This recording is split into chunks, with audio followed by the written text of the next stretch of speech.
মধু দিলে আবার তো গাছ হলে ছেলে মারা যাবে। তো কি করলেন, এইবার ছেলেটাকে বাঁচাতে গেলে কি করতে হবে? ছেলেটাকে বাঁচাতে গেলে দুধের প্রয়োজন। ছেলেটাকে বাঁচাতে গেলে দুধের প্রয়োজন। এইবার বলুন, দুধের যখন প্রয়োজন হবে, দুধটা কোথায় পাবে ভগবান? দেখতে পেল একটা বাঘিনী ছুটে আসছে। বাঘিনী জঙ্গল থেকে ছুটে আসছে দেখে এইবার ভগবান চিন্তা করছে, এই বাঘিনী যদি ছেলেটাকে পায় তো এক গালেই সেরে দেবে, এ তো রাখবে না। কিন্তু একটা কাজ যদি আমি করি, এই বাঘিনীকে যদি আমি মাতৃত্ব স্বভাবটা দান করি, এই বাঘিনীকে যদি আমি মাতৃ স্নেহটা দান করি, তাহলে এ ছেলেকে খেতে পারবে না। তাই ভগবান কি করলেন, লীলা প্রকাশের জন্য ওই বাঘিনীকে মাতৃত্ব স্বভাবটা দান করলেন।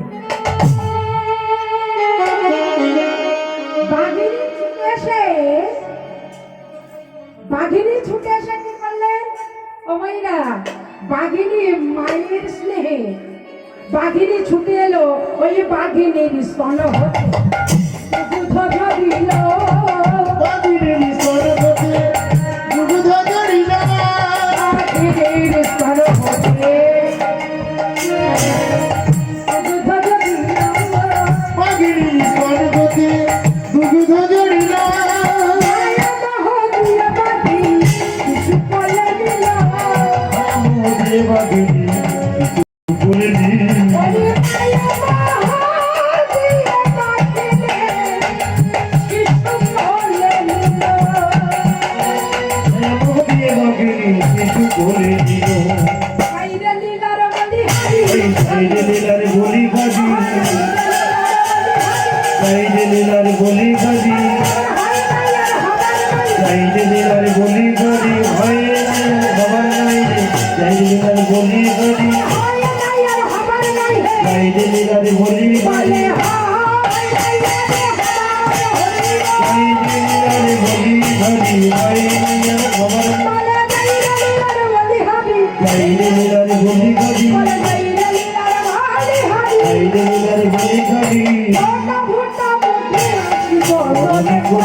ফোটা ফোটা মধু এসে বদনে পড়ছে।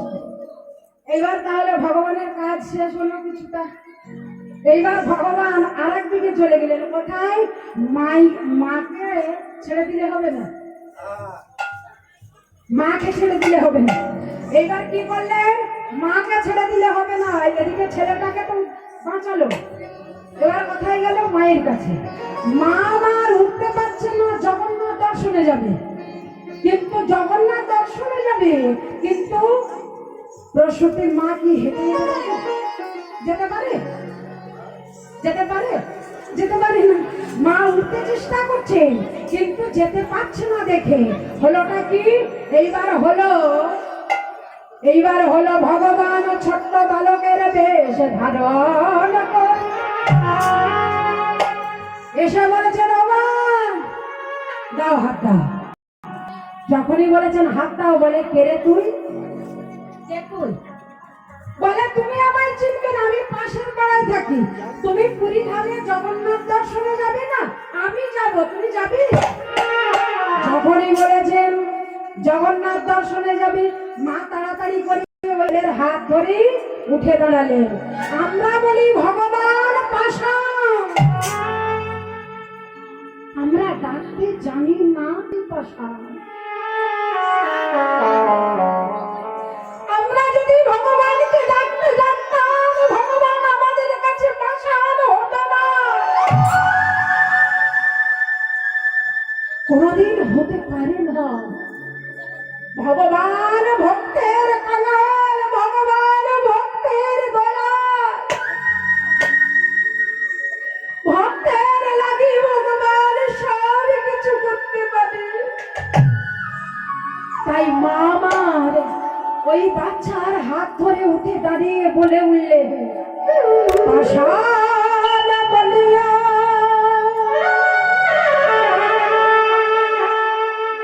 ডাকিছ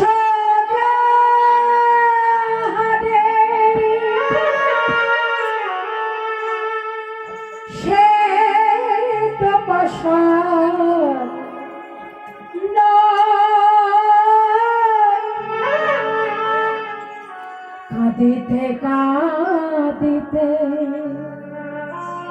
নয়ন ঝুরিবে পাষাণ কথা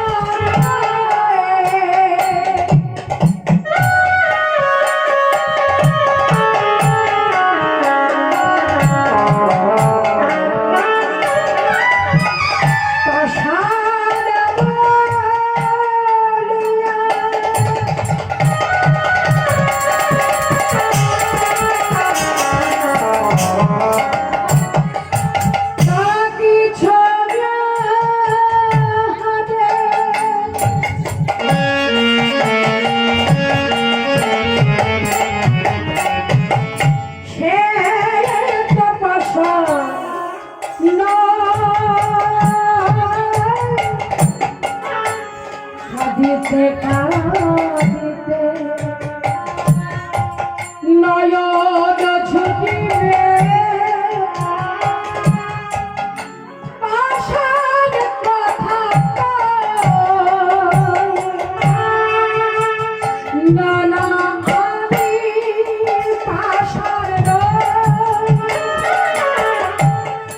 আমি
পাষাণ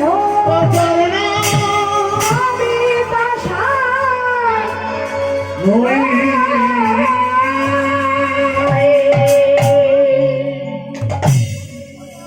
শ্রদ্ধেয় ভক্তগণ,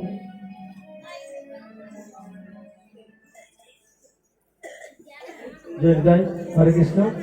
দিদির গানে সন্তুষ্ট হয়ে চণ্ডী রং এই মাল্যটি দান করেছে। তাই করে হরি নেব।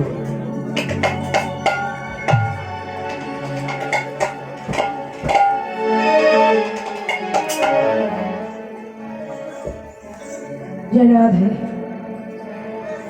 আজ মা আমার চলেছেন পুরী ধামে ওই ছেলের হাত ধরে। ছেলের হাত ধরে যেতে যেতে যখন পুরী ধামে উপস্থিত হলো, পুরী ধামে যখনই উপস্থিত হয়েছে, উপস্থিত হওয়ার সঙ্গে সঙ্গে এইবার বলে উঠলেন ওই ছেলেটা বলে উঠলেন, ও মা, ও মা, ও মা, ওই দেখো জগন্নাথ। যখনই বলেছে মা ওই দেখো জগন্নাথ, এখন মা শিলাবতী বলছিল ওই জগন্নাথ, আমি তো দেখতে পাচ্ছি না। ছেলেটা তো যে জগন্নাথ সে তো মায়া আমার হাত ধরে আছে, দেখতে পাবে কি করে?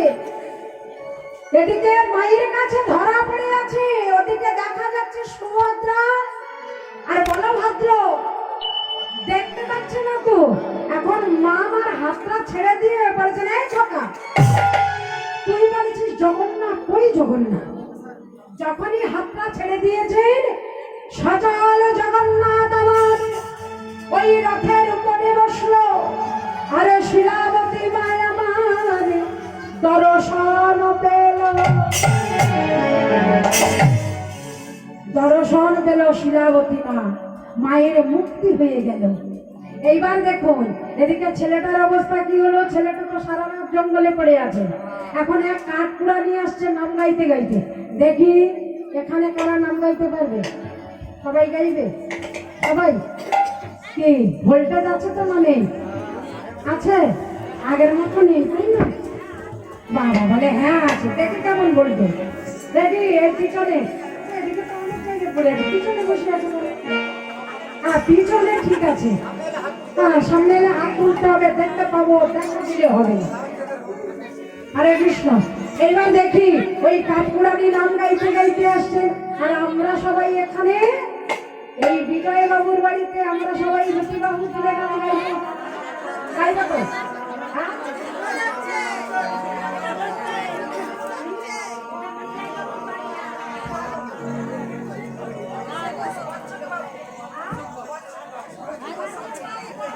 যাই হোক, আমাদের তো বায়না করার সময় বলেছে বিজয়, তা কি করে জানবো? আমরা যাই পারে হোক, তাহলে বচ্চন বাবুর বাড়িতে। হরে কৃষ্ণ। ওই হলো সবাই মিলে আমরা একসঙ্গে গাইবো। একটু সবাই হাত তুলে তুলতে হবে। হ্যাঁ ভালো সময় এসে গেছে, হাত তোলা হবে। আর এরপরে সাথী হার আসছে। সাথী সাথী, হ্যাঁ আপনারা একটা সিনেমা দেখেছেন না সাথী হার? দেখেছেন? হ্যাঁ ওগুলো একেবারে বলতেই একেবারে হ্যাঁ ওই দেখবো। ওই রাসলীলা তো সবাই তো থাকবেন। শিল্পীকে যদি, কীর্তনিয়াকে যদি সহযোগিতা না করে, কীর্তনিয়ার ভালো লাগবে না। যত ভালো কীর্তন করুক, আপনারা যদি বসে বসে গন্ডগোল করেন ভালো লাগে? তাই দেখি সবাই মিলে একসঙ্গে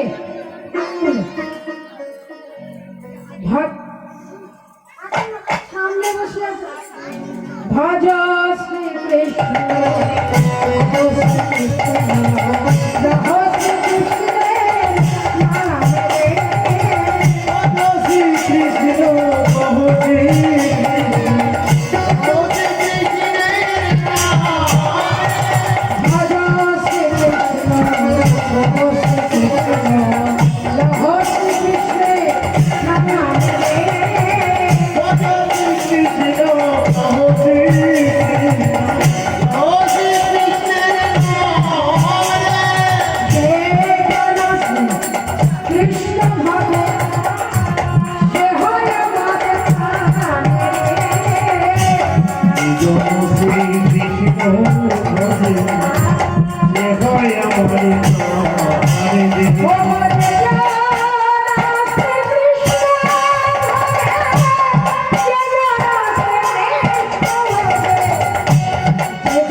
বলবেন, হাতটা তুলুন, একসঙ্গে বলবেন। নাম করেন তো? নাম করেন তো? বেশ, এবারে বলুন। দিনে গেলে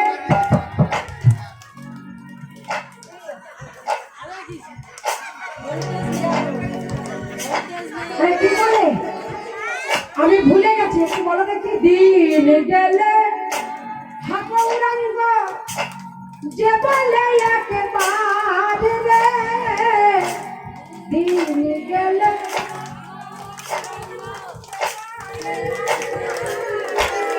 ওই দিন গেলে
হরে রাম হরে রাম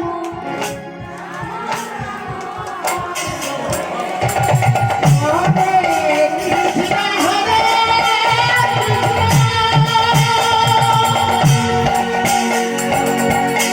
কৃষ্ণ কৃষ্ণ হরে হরে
এইরকম যেন ভোল্টেজ সবসময় থাকে। হরিনামে ভোল্টেজ না থাকলে হয়? আর কীর্তনটা করবে কখন? সারাক্ষণ তো ডিজে চালিয়ে দিয়ে দুর্গা পুজোয়, কালী পুজোয়, লক্ষ্মী পুজোয়, সরস্বতী পুজোয় নিয়েছেই গেলে এত কষ্ট করে টাকা পয়সা প্যান্ডেল করে প্রতিমাকে এনে কি করলেন? প্রতিমা পুজো হয়ে গেল, এইবার তার সঙ্গে যখন বিসর্জন হবে কি করে? ডিজে চালিয়ে দিয়ে তার সঙ্গে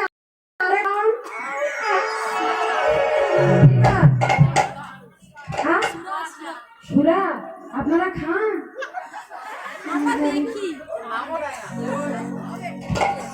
সত্যি কৃষ্ণকলির দিদি বলছি, কৃষ্ণকলির দিদি আজকের কি জ্বালা, সিরিয়াল গুলো সব ফাঁকা যাচ্ছে। আজকের কি জ্বালা মনে পড়েছে, সিরিয়াল গুলো কেন যে হরিনাম দিয়েছে কি জানি বাবা, এই সিরিয়াল গুলো সব ফাঁকা পড়ে যাচ্ছে। আমায়রা সিরিয়াল সবসময় দেখতে পাবে, কিন্তু এই যে হরিনাম, এই হরিনাম সভায় এই দেখেন না এতক্ষণ ভক্তে ভরা ছিল, কত রাত হয়ে যাচ্ছে, কেউই কীর্তন শুনবে, শোনার মতো মানুষ নেই, বলার মতো মানুষ থাকলে শোনার মতো মানুষ পাওয়া যাবে না। শ্রদ্ধেয় ভক্তমন্ডলী, যে আসনটায় আপনারা বসেছেন না, আপনারা ভাবছেন এটা চটের জায়গায় বসে আছি, আমাদের শাড়ি টাড়ি নষ্ট হয়ে যাবে। এই যে আসনটায় আপনারা বসেছেন আজকের দিনে, এই আসনটা বড় দামি। আপনারা ধারণা করতে পারবেন না।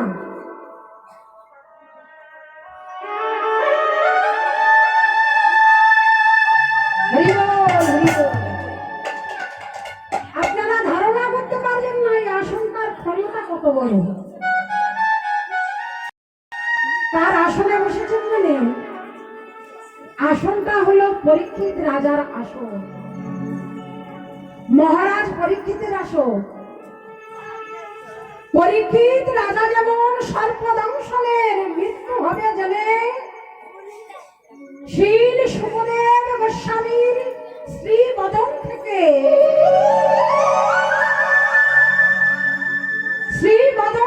যেমন করজোড়ে বসে ভাগবত পাঠ আস্বাদন করেছিলেন। কীর্তন মুখের কথা নয়, শুধু একটা পালা গাইলাম, এখন তো আর কীর্তনের জায়গায় নেই। একটু দেখতে সুন্দরী হলে, বয়সটা কম হলে দুটো ভজন গাইলাম, কীর্তন হয়ে গেল। কীর্তন তো ছেলে খেলা জিনিস নয়। অনেক কীর্তনিয়া, গ্যারান্টি দিয়ে বলতে পারি, অনেক কীর্তনিয়া যারা 50,000 টাকা বাজেন না, তারা এখনো সন্তান বলে কি জিনিসটা জানে না। যেটা কিনে আমরা প্রথমেই উঠে গাইলাম, সন্তান 28 মাত্রা গুনে গুনে। অনেক কীর্তনিয়ারা আছেন সন্তান এখনো শেখেনি, জানেই না সন্তান কি জিনিস। শুধু কীর্তন গাইলেই হয়ে গেল, শুধু দেখতে সুন্দরী হলাম, একটু কমর বলিয়ে নাচলাম, কীর্তন গাইলাম, পয়সা নিলাম, চলে গেলাম, এটাকে কীর্তন বলে না। আর কীর্তন যেখানে বসবেন, শুনতে বসেছেন, এই সোনার আসনটা হলো পরীক্ষিত রাজার আসন। অর্জুনের নাতি অভিমন্যুর ছেলে পরীক্ষিত রাজা। এই পরীক্ষিত রাজার শেষ বংশধর। এই পরীক্ষিত রাজা হলো শেষ বংশধর। বংশে বাতি দিতে অভিমন্যু ছিল না, দ্রৌপদীর 5টা ছেলেও ছিল না, কুরুক্ষেত্রের যুদ্ধে সবাই মারা গেছিল, কিন্তু ছিল গর্ভে, উত্তরার গর্ভে, যার নাম হলো মহারাজ পরীক্ষিত। যখন তিনি শুনলেন যে আমার সর্পদংশনে মৃত্যু হবে, 7 দিন একইভাবে করজোড়ে বসে শ্রী সুখদেব গোস্বামীর বদন থেকে ভাগবত পাঠ আস্বাদন করেছিলেন। আপনারা সেই জায়গাটায় বসেছেন, তার মর্যাদাটা রাখবেন। তাই আজ দেখুন, আজ কি হচ্ছে, কাঠপুরানি এলো নাম গাইতে গাইতে, কাঠপুরানি নাম গাইতে গাইতে এলো। এইবার দেখুন, কাঠপুরানি নাম গাইতে গাইতে এসে একটা ছেলে বৃক্ষতলে পড়ে আছে দেখে বললেন, হায়, ছেলেটাকে এমন করে ফেলে চলে গেল। তাড়াতাড়ি কোলে তুলে নিলেন। হ্যাঁ গো, কাঠপুরানি ছেলেটাকে নিয়ে কি করবে? কাঠ পুড়িয়ে জীবিকা নির্বাহ করে, ছেলেটাকে নিয়ে কি করবে? ভাবছেন ওই পাশের পাড়ায় ব্রাহ্মণদের কোনো সন্তান নেই, যাই ছেলেটাকে নিয়ে ওদের কাছে দিয়ে দিই। ওই নাম গাইতে গাইতে ছুটতে ছুটতে নাম বদলে নিয়ে ছুটতে ছুটতে গিয়ে ব্রাহ্মণের দরজায় ধাক্কা দিলেন। ও ব্রাহ্মণ, দরজা খোলো! ও ব্রাহ্মণ! আরে হলোটা কি দাঁড়া? আরে অমন করেছি। ও মা, তুই কাদের ছেলে চুরি করে এনেছিস রে? যখনই বলেছেন চুরি না বলো, আমি চুরি করতে যাবো কেন? আমার কি খেয়ে দেয় কাজ নেই? আমি কাঠ পুড়ি, আমি জীবিকা নির্বাহ করি, আমি যাবো ছেলে চুরি করতে? আরে জঙ্গলে পড়েছিল, আমি তোমাদের দেব বলে এনেছি, তোমরা নেবে না? নেবে না? ব্রাহ্মণী এসে বলেছে নাকি, যারা মা হতে পারেনি তাদের কি কষ্ট বলুন দেখি, তাই না? তাই কি করলে ব্রাহ্মণী তাড়াতাড়ি ছেলেটা কোলে তুলে নিল। ছেলেটা কোলে তুলে নিয়ে কি আনন্দ! 1 মাস, 2 মাস, 3 মাস, 4 মাস, 5 মাস, 6 মাস বয়স হলো। এইবার গ্রামবাসী সবাই এসে বলছেন, এই যে ও ব্রাহ্মণী, ও ব্রাহ্মণী,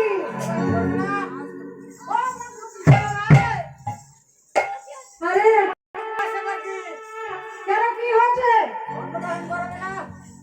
আরে অন্নপ্রাশন তো করাবো, আরে সময়টা হতে দিন। দিন স্থির করে নির্দিষ্ট নিয়মিত ভাবে ছেলের অন্নপ্রাশন মানে মুখে ভাত। হ্যাঁ, এবার সবাইকে নিমন্ত্রণ দিল, মুখে ভাতের দিন। ছেলের নামকরণ হলো সিংহ রাশি, সিংহ লগ্ন। ছেলের নাম দিল গোপাল সিংহ। সিংহ রাশি, সিংহ লগ্ন, ছেলের নাম হলো গোপাল সিংহ। এইবার মায়ের কোলে ছেলে বড় হচ্ছে। বড় হতে হতে এবারে মাকে একদিন বলছো, মা মা ও মা, আমি গরু চড়াতে যাব। আমার বড় ইচ্ছা, আমি গরু চড়াতে যাব, আমাকে একটু রাখাল বেশি সাজিয়ে দাও। যখনই বলেছে, বলে আমি তোকে ওই নন্দের বেটা গোয়ালার ছেলে, যশোমতির ছেলে কৃষ্ণের মতো সাজাতে পারবো না, তবে চেষ্টা করব। তাই কি করলেন, আজ মা আমার ব্রাহ্মণী গোপাল সিংহকে সাজিয়ে দিচ্ছেন। কেমন ভাবে? গোপাল সিংহকে রাখালের বেশে সাজিয়ে দিয়ে এইবার চলেছেন গরু চড়াতে। যে আমরাও যাব গোপালের সঙ্গে, দেখবো কেমন করে গরু চড়ায়। ছোট্টি ছোট্টি গাইয়া, ছোটে ছোটে গোয়াল, ছোটে গোয়াল,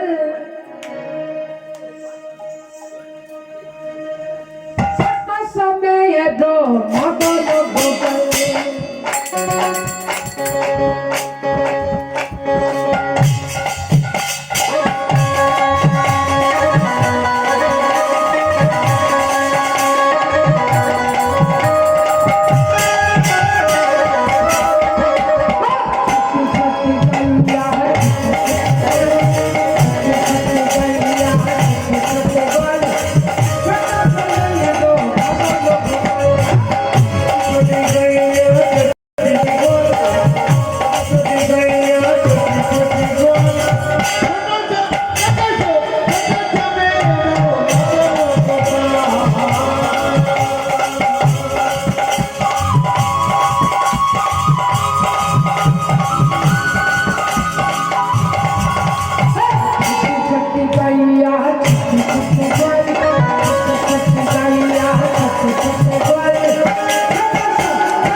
গরু আছে। আচ্ছা, দুধ কারা খায়? মানুষ, রাখাল বালকরা। আর মাখনটাকে খাবে? মাখন, মাখন খায় মেডো, মাখন খায় মেডো, মাখন খায় মেডো।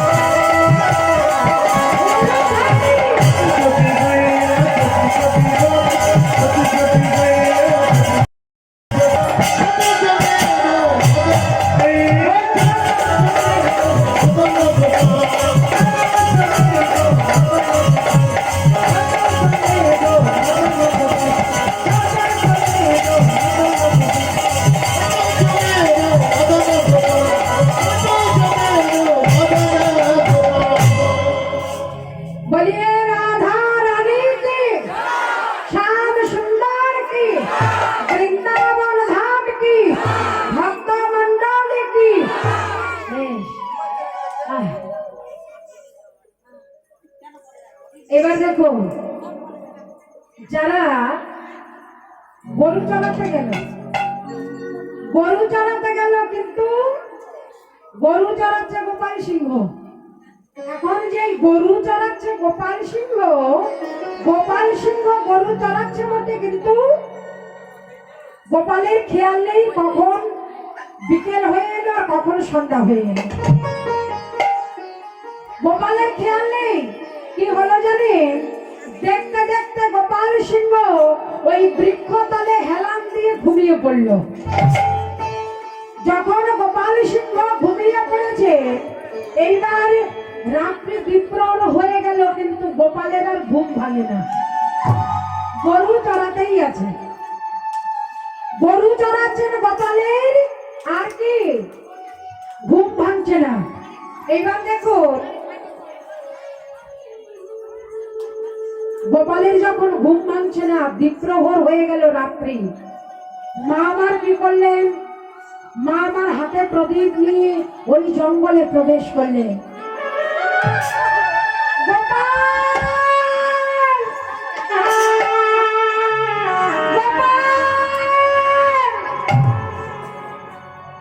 গোপাল গোপাল বলে চিৎকার করে উঠলেন, কিন্তু গোপাল ঘুমাচ্ছে, কে সাড়া দেবে কে? যখন সাড়া দিচ্ছে না, ঠিক এমন সময় হলো কি, দেখতে দেখতে প্রভাত হয়ে এলো, আর যখনই সূর্যের তাপটা গোপালের বদলে পড়েছে, গোপালের ঘুম ভেঙে গেল। গোপালের যখন ঘুম ভেঙে গেছে, ঘুম ভেঙে যাওয়ার সঙ্গে সঙ্গে দেখলেন মা দাঁড়িয়ে আছে। এর নাম তুই গরু চড়াতে এসেছিস? হ্যাঁ, এই তুই গরু চড়াতে এসেছিস?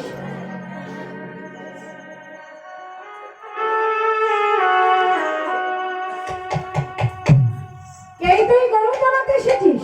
হ্যাঁ, তুই গরু চড়াতে এসে তুই সারা রাত এই গাছের তলায় বসে ঘুমাচ্ছিস, আর আমি চিন্তায় চিন্তায় জঙ্গলে সারা রাত ঘুরে মরছি।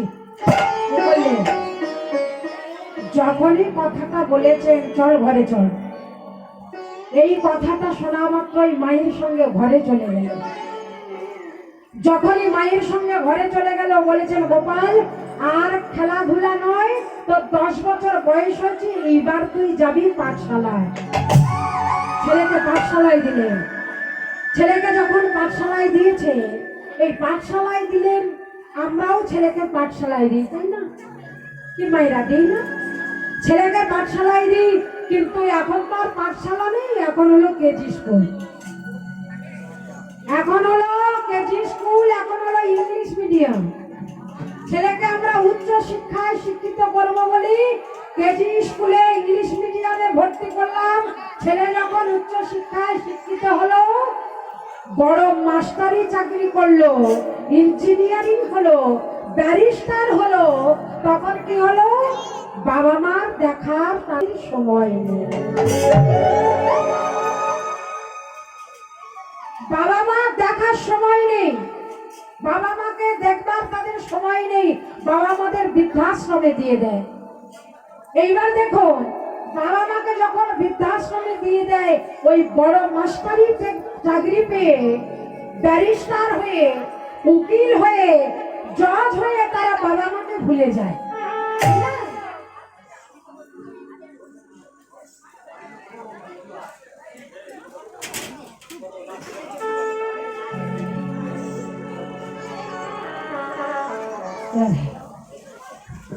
জয় রাধে।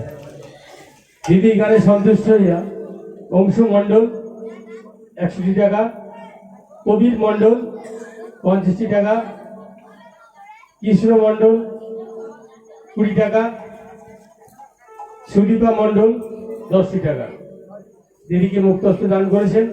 ওই সঙ্গে 2 বাহিনীকে 85 টাকা করে অংশু মণ্ডল 2 বাহিনীকে মুক্তস্ত দান করেছেন। এটাই গৌর হরি হরি বল।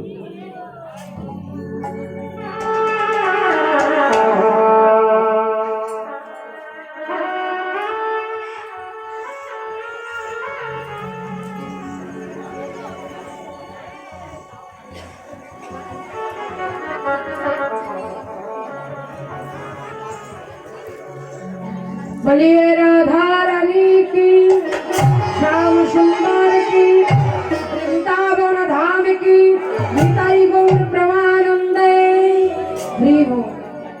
কে করলেন? এইবার যে ছেলেটাকে পাঠশালায় পাঠালেন, এইবার দেখুন এই যে পাঠশালায় পাঠালেন, গোপাল সিংহ আমার পাঠশালায় গিয়ে, গোপাল সিংহ পাঠশালায় গিয়ে লেখাপড়া শিখছে। লেখাপড়া শিখতে শিখতে পাঠশালার কাজ শেষ করে ঘরে ফিরে এলেন। যখনই পাঠশালা থেকে ঘরে ফিরে এসেছেন, মাকে বলেছেন, মা গো, আমাকে একটা জাল দাও না, আমি বাঁকা নদীতে জাল ফেলতে যাব।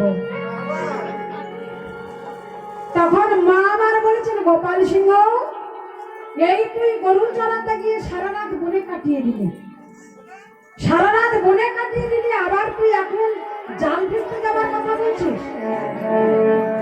যখনই বললেন মা আমার যখনই কথাটা বলেছে, কথা শুনছেন না, কি করলেন? একটা জাল নিয়ে দিলেন। ছেলে আমার জাল ফেলতে চলেছেন আর মুখে গাইছেন রাধে। ছেলে আমার জাল ফেলতে যাচ্ছেন বাঁকা নদীতে আর মুখে গাইছেন কেমন?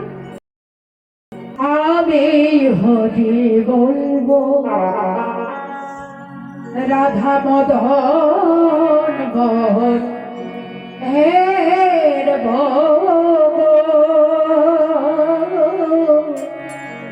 আমি হরি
হরি বল বাঁকা নদীতে জাল ফেলতে গেল।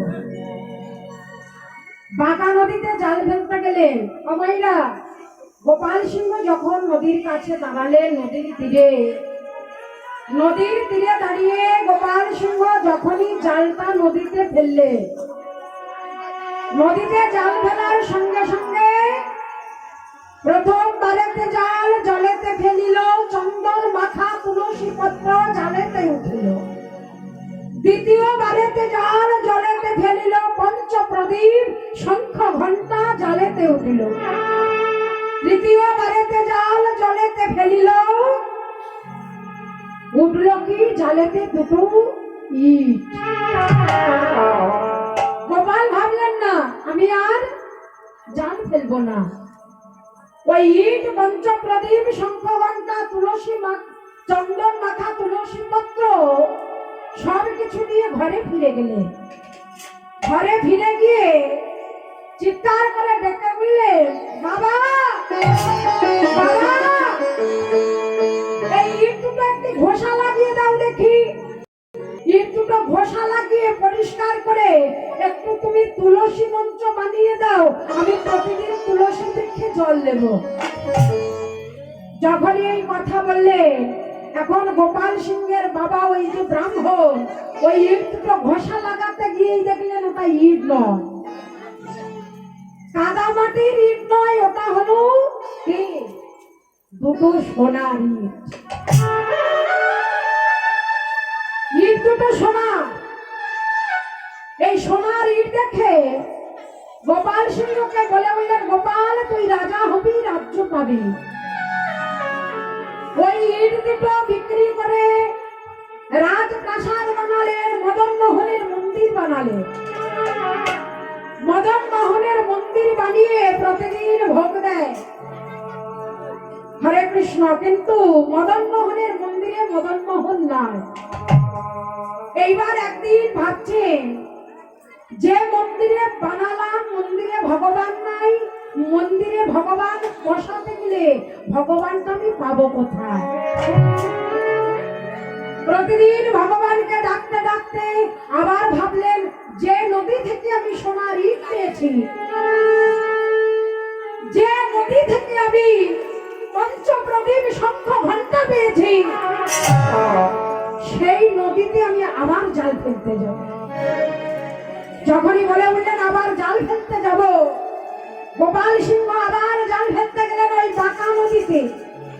বাঁকা নদীতে জাল ফেলতে গিয়ে আবার যখন জাল ফেলেছে, জাল ফেলার সঙ্গে সঙ্গে মদন মোহন বিগ্রহ ওই জালেতে উঠল।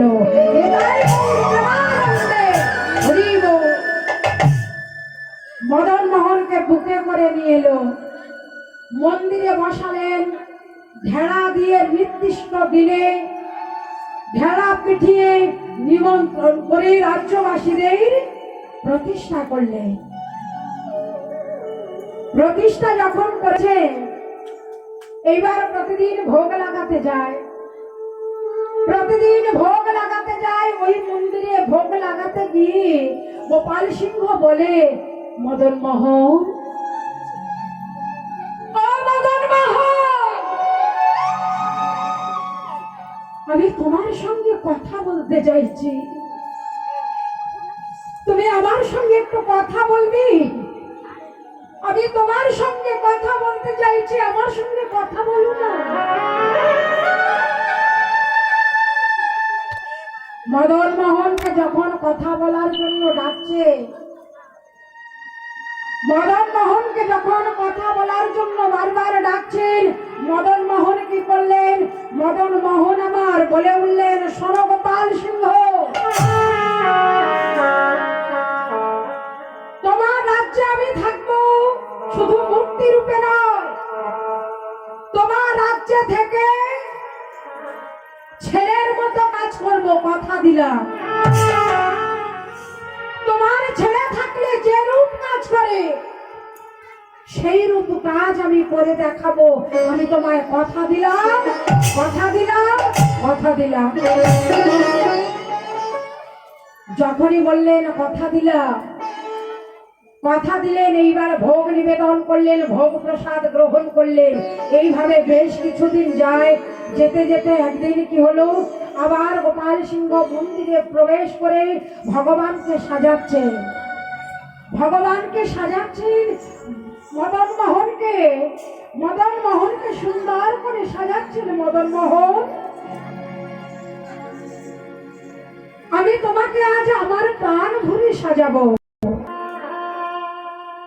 আমি প্রাণ ভরে আমি তোমাকে সাজাবো আমার এই ফুল দিয়ে। আমি তোমাকে আমার মনের মতো করে সাজাবো।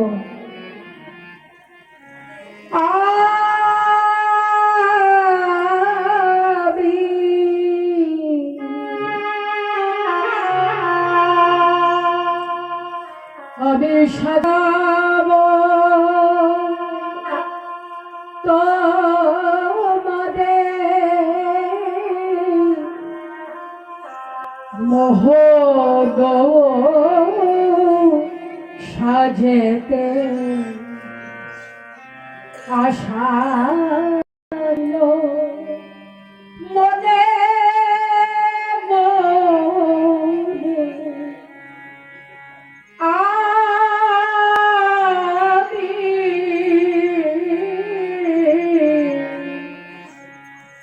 আমি সাজাব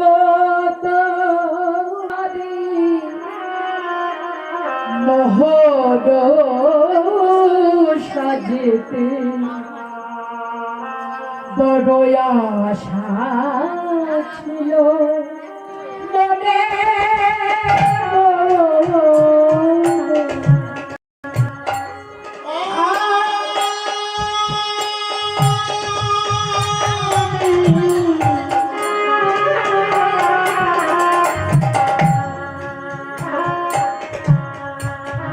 সাজাবো তোমারে মোহন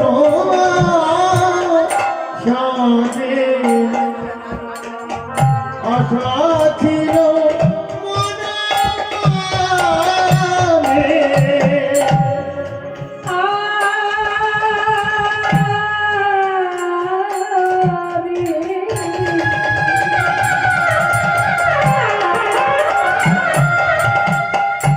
সাজাব